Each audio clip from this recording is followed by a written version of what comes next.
सभी शिक्षक साथियों को मेरा नमस्कार। साथियों, मेरे YouTube चैनल में आप सभी का एक बार फिर से स्वागत है। साथियों, मिशन प्रेरणा के अंतर्गत उत्तर प्रदेश को प्रेरक प्रदेश बनाने का लक्ष्य रखा गया है, जो हमें मार्च 2022 तक प्राप्त करना है।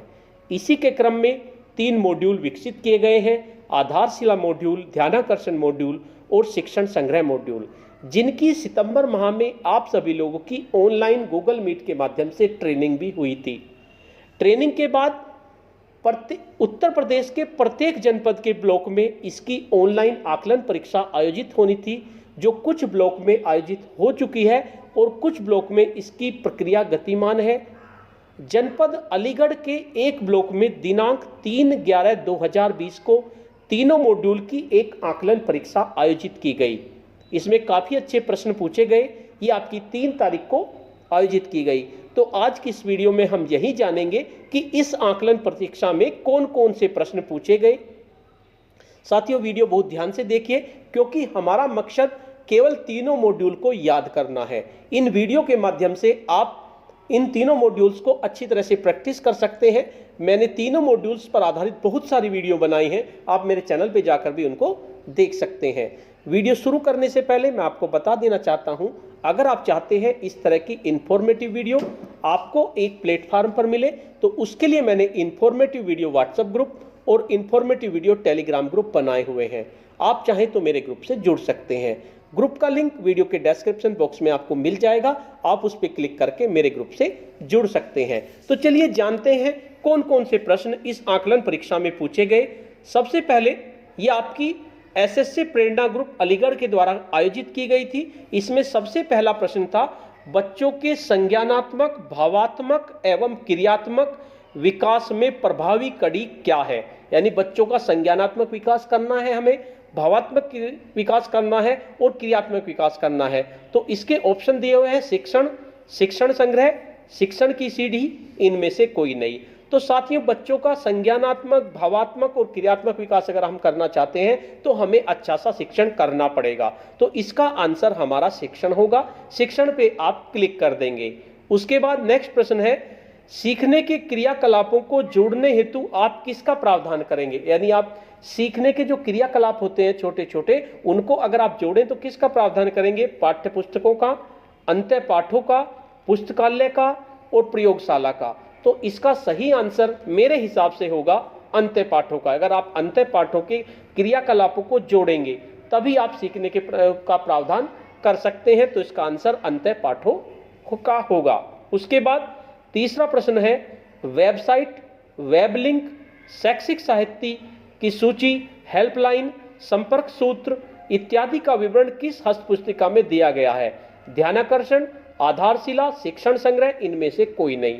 तो आपकी 3 हस्तपुस्तिकाएं हैं, जिनमें से जो आपकी शिक्षण संग्रह हस्तपुस्तिकाएं हैं, इनके लास्ट में आपको वेबसाइट, वेब लिंक, शैक्षिक साहित्य की सूची, हेल्पलाइन और संपर्क सूत्र, ये सब उसमें दिया हुआ है। तो इसका सही आंसर आपका शिक्षण संग्रह होगा। उसके बाद नेक्स्ट प्रश्न है, शिक्षण संग्रह, आधारशिला, ध्यानाकर्षण आदि हस्तपुस्तिकाओं के विकास में किसने किसने अपना योगदान दिया। SCERT, गुणवत्ता प्रकोष्ठ, समग्र शिक्षा और संबद्ध गुणवत्ता समूह, इग्नस, यूनिसेफ। तो साथियों, इसमें 4 ऑप्शन दिए हुए हैं, लेकिन मेरे हिसाब से ये चारों ऑप्शन सही हैं। तो इसका आंसर उपरोक्त सभी होना चाहिए। हालांकि वो आंसर इसमें नहीं दिया हुआ है, तो इसका आंसर उपरोक्त सभी होगा मेरे हिसाब से। तो आप इसे देख लीजिए। उसके बाद क्वेश्चन नंबर 5 है, बच्चों के आगामी जीवन की आधारशिला कौन सुनिश्चित करता है। विद्यालय में शिक्षक का स्नेहपूर्ण और संवेदनशील व्यवहार, विद्यालय की व्यवस्था, ICT का प्रयोग, उपयुक्त सभी। यानी अगर बच्चों में आगामी जीवन की आपको आधारशिला सुनिश्चित करनी है, तो इसके लिए विद्यालय में शिक्षक का व्यवहार बहुत ही स्नेहपूर्ण होना चाहिए और संवेदनशील होना चाहिए। तो इसका आंसर फर्स्ट में, 5th में 1 होगा। तो 1 पे आप क्लिक कर दीजिए। उसके बाद नेक्स्ट प्रश्न है, निम्नलिखित में से किसका उपयोग कर शिक्षक अपने दैनिक कक्षा शिक्षण को रोचक एवं बाल केंद्रित बना सकता है। यानी किस चीज का उपयोग करें कि जिससे उसका शिक्षण रोचक हो जाए और बाल केंद्रित हो जाए। ध्यानाकर्षण, आधारशिला, शिक्षण संग्रह या उपरोक्त सभी?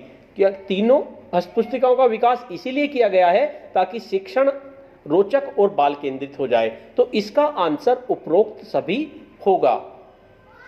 नेक्स्ट प्रश्न है, सुश्री वंदना गुप्ता ने शिक्षण संग्रह मॉड्यूल के निर्माण में किस रूप में अपना योगदान किया है?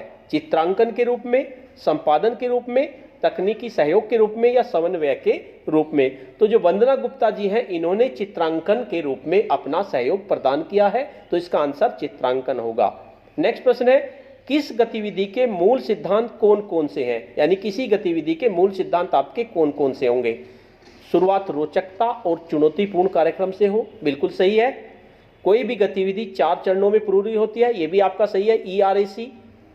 गतिविधि सीखने के लक्ष्य और लर्निंग आउटकम से जुड़ी हो, ये भी आपका सही है। और उपरोक्त सभी, तो इसका आंसर आपका उपरोक्त सभी होगा। तो इसमें आप उपरोक्त सभी पे क्लिक कर दीजिए। नेक्स्ट प्रश्न है, मानसिक संक्रियता किसका संकेत है?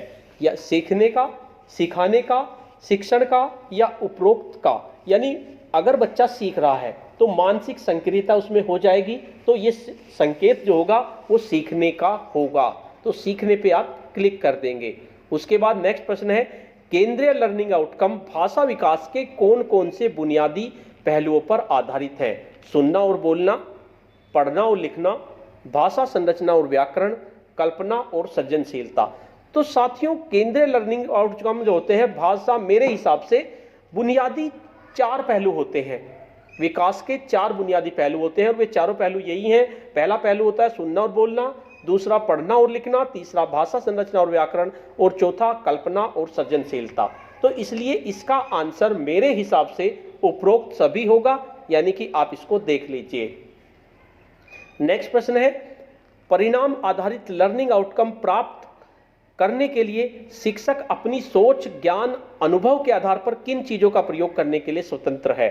शिक्षण विधियों का, नवाचारों का, ICT का या उपरोक्त सभी? तो परिणाम आधारित लर्निंग आउटकम हमें प्राप्त करना है तो हमें शिक्षक विधियों का भी यूज करना होगा, नवाचारों का उपयोग करना होगा, ICT का करना होगा। तो इसका आंसर उपरोक्त सभी होगा।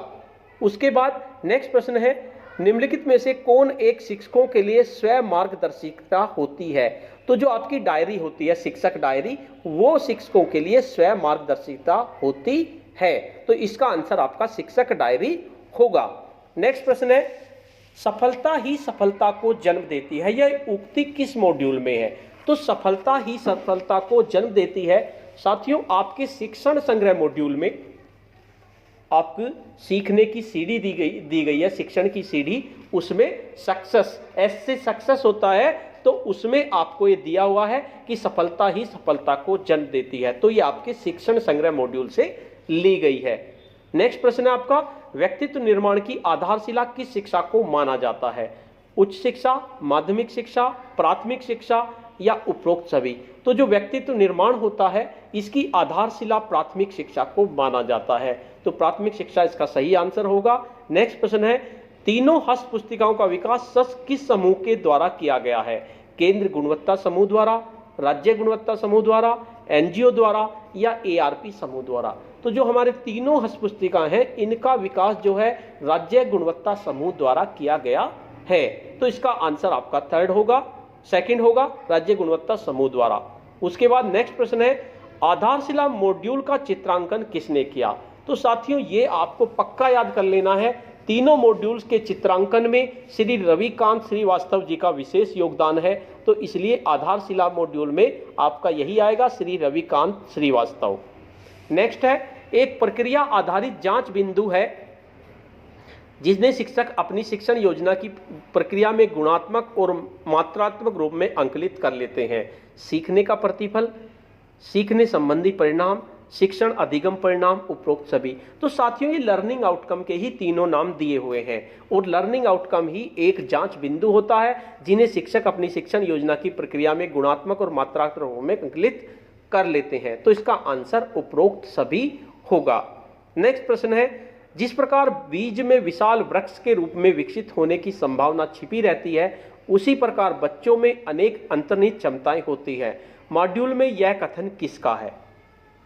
यानी कि डॉक्टर सतीश चंद्र द्विवेदी राज्य मंत्री स्वतंत्र प्रभार, रेणुका कुमार अपर मुख्य सचिव बेसिक शिक्षा, मनीषा त्रिघाटिया सचिव बेसिक शिक्षा, या इनमें से कोई नहीं। तो जो ये दिया हुआ है कि बीज में विशाल वृक्ष के रूप में विकसित होने की संभावना छिपी रहती है, इसी प्रकार बच्चों में भी अंतर्निहित क्षमताएं होती हैं, ये रेणुका कुमार जो है अपर मुख्य सचिव बेसिक शिक्षा, उन्होंने ये उक्ति कही है।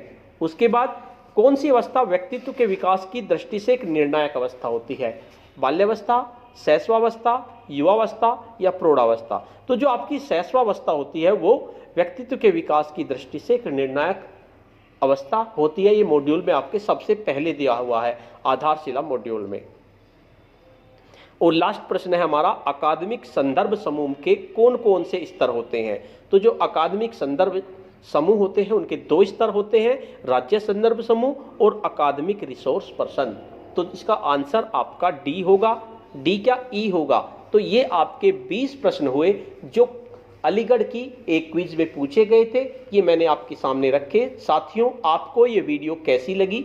अगर आपको ये वीडियो अच्छी लगी तो इस वीडियो को लाइक कीजिए, शेयर कीजिए और वीडियो पे कमेंट्स कीजिए। और अगर आपके ब्लॉक में भी इस तरह की कोई परीक्षा आयोजित होती है तो उसका लिंक मुझे भेजिए, जिससे कि मैं उसकी वीडियो बनाकर अपने शिक्षक साथियों को लाभान्वित कर सकूं।